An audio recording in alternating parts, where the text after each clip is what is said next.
Papa Francisco e Emmanuel Macron estão querendo implantar um governo único mundial e uma religião única mundial.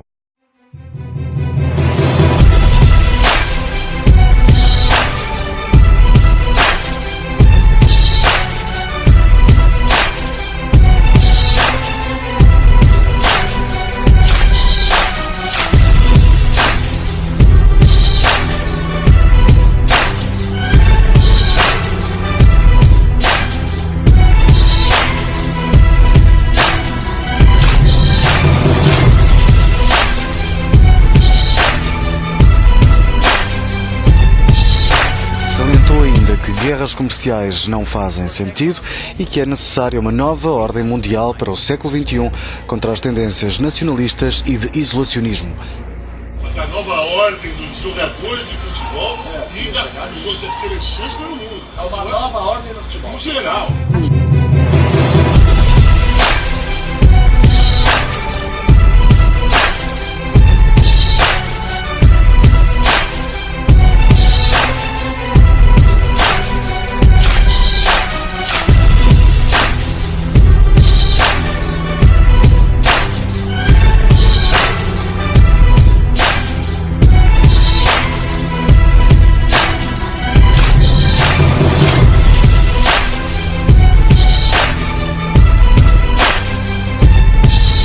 O globalismo pede, clama por esse líder supremo. Então não é nada de outro mundo, é simplesmente alguém que será colocado ali com grande carisma para ser adorado pela população mundial e ao mesmo tempo obter o controle total de cada um, exatamente cada ser. Achei extremamente elegante, oportuno, Emmanuel Macron, no momento do jogo, elegantemente, além de toda aquela boniteza, toda aquela história legal, chegou e pá, cumprimentou os príncipes. Pois aborto, ativismo gay, feminismo,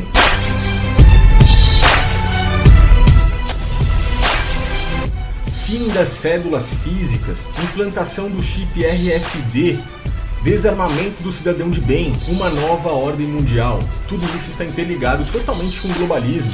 E que é necessária uma nova ordem mundial para o século XXI contra as tendências nacionalistas e de isolacionismo.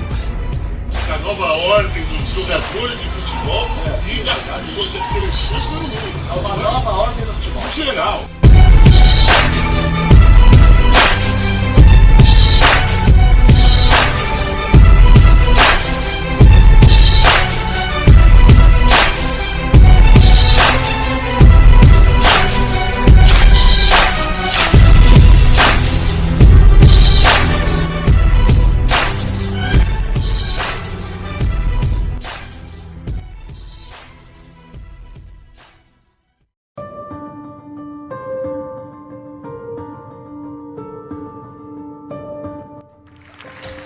Hace un momento hablé de la tendencia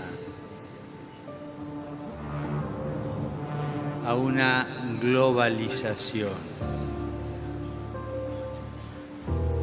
La globalización no es mala, al contrario, la tendencia a globalizarnos es buena, nos une.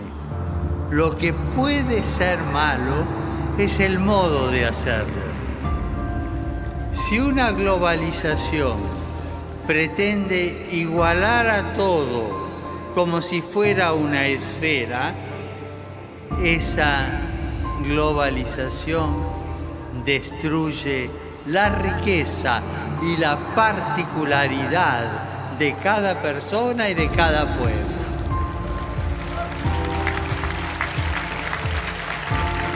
Si una globalización busca unir a todos, pero respetando a cada persona, a su riqueza, a su peculiaridad, respetando a cada pueblo, a cada riqueza, a su peculiaridad, esa globalización es buena y nos hace crecer a todos y lleva a la paz.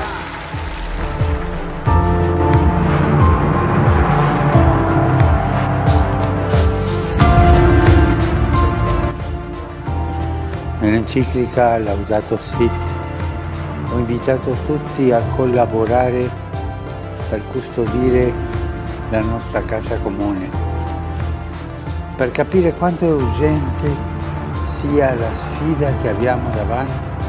Dobbiamo puntare sull'educazione, che apre la mente e i cuori a una comprensione più larga, più profonda della realtà. Serve un patto educativo globale che ci educhi alla solidarietà universale, a un nuovo umanesimo. Per questo ho promosso un evento mondiale che si terrà il 14 maggio del 2020. Cerchiamo insieme di trovare soluzioni, avviare i processi di trasformazione senza paura. Invito ciascuno di voi ad essere protagonista di questa alleanza. L'appuntamento è per il giorno 14 maggio 2020 a Roma. Vi aspetto e fin d'ora vi saluto e benedico. Grazie.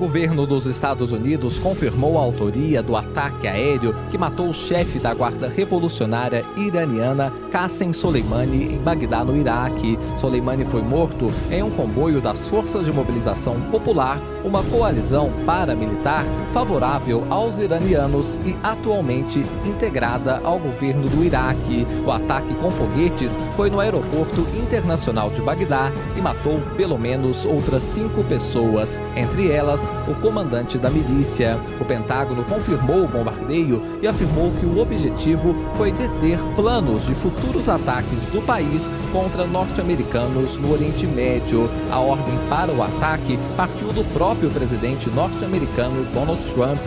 O republicano não falou sobre o ocorrido, mas após a morte postou uma foto da bandeira dos Estados Unidos nas redes sociais. Em nota, o Pentágono afirmou que os Estados Unidos continuarão a tomar todas as medidas necessárias para proteger o povo e os interesses norte-americanos ao redor do mundo. Soleimani era um dos homens mais poderosos do Irã e em 2017 foi eleito uma das 100 pessoas mais importantes do mundo pela revista Time. A morte do chefe da Guarda Revolucionária foi confirmada pela TV estatal do Irã. Criada após a Revolução Iraniana, a Guarda Revolucionária é uma divisão das Forças Armadas e responde diretamente ao líder supremo do país, Ayatollah Ali Khamenei. A morte do alto chefe da Guarda Revolucionária Iraniana aconteceu em meio a uma escalada de tensão entre os Estados Unidos e o Irã. No domingo, os Estados Unidos realizaram uma série de bombardeios contra posições de um grupo armado pró-Irã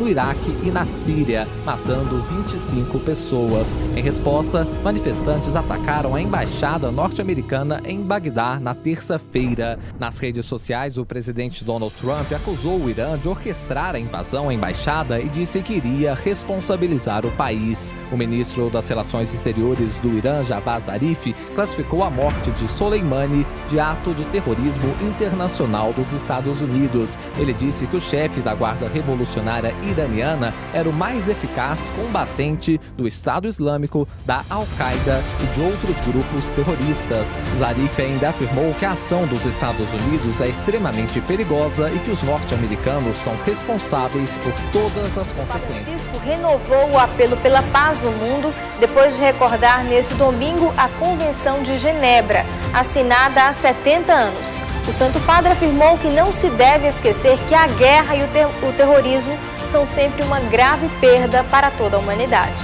No apelo feito após a oração mariana do Ângelus, Francisco recordou dos 70 anos da Convenção de Genebra, que impôs limites à guerra.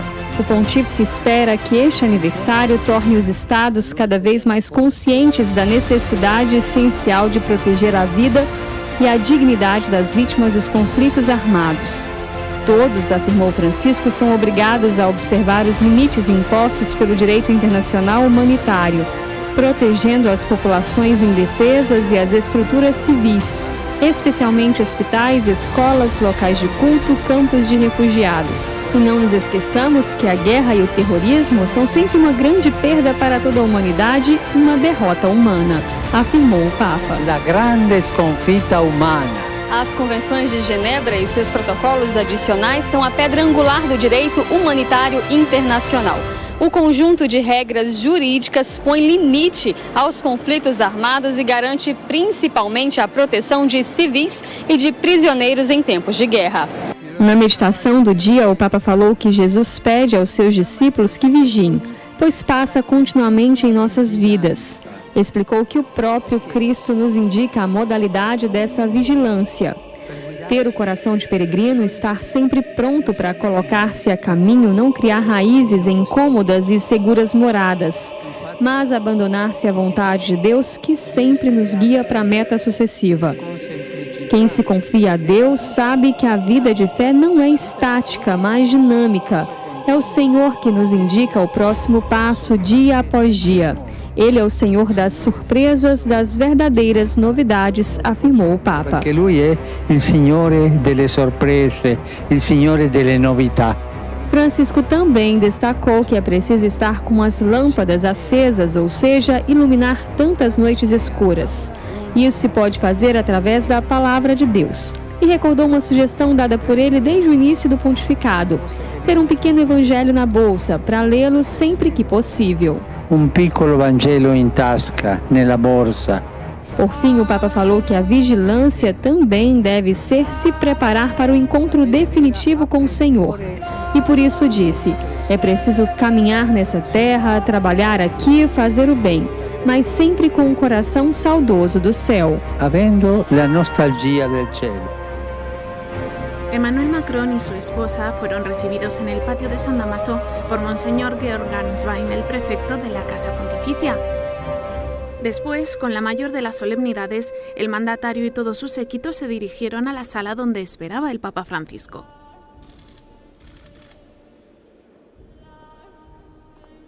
Brigitte Macron, la esposa del presidente, se pasó todo el recorrido observando atentamente la decoración del Palacio Apostólico. Macron se encontró con Francisco casi 10 minutos más tarde del horario previsto. El Papa y el presidente francés departieron durante casi una hora. Los 57 minutos que Macron ha permanecido reunido con el Papa le convierten en el mandatario al que más tiempo ha dedicado Francisco. Y es que sobre la mesa tenían muchos temas que tratar, como el medio ambiente, una cuestión que preocupa a ambos, especialmente tras la salida de Estados Unidos del Acuerdo de París, la situación de las minorías religiosas en Oriente Medio, conflictos en curso como los de República Democrática del Congo o República Centroafricana y también, por supuesto, la crisis migratoria en el Mediterráneo, que está polarizando posturas de países como Italia y Francia. A continuación llegó el turno de los saludos. En primer lugar, el presidente presentó al Papa a su esposa, Brigitte Macron. Después, a su ministro del Interior y a su ministro de Asuntos Exteriores, que es bretón. Macron, en un tono muy distendido, bromeó con Francisco diciendo que está rodeado de bretones.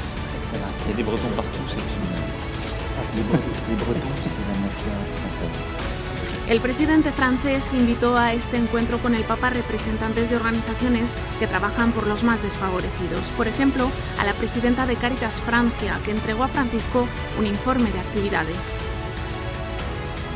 En el intercambio de regalos, el mandatario francés entregó a Francisco un ejemplar de 1949 de la obra de Bernanos, Diario de un cura rural, un regalo que agradó mucho a Francisco.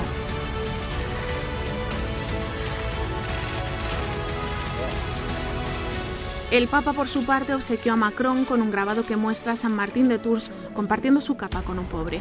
También le entregó los documentos principales de su pontificado, incluyendo su exhortación sobre la santidad, cuyo núcleo explicó a Macron en francés.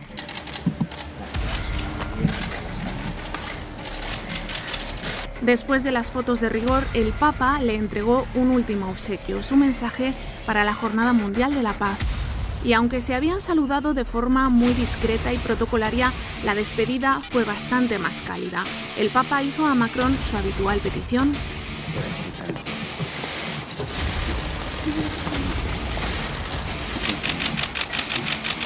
Y un emocionado presidente francés estrechó las manos de Francisco y se despidió de él con 2 besos.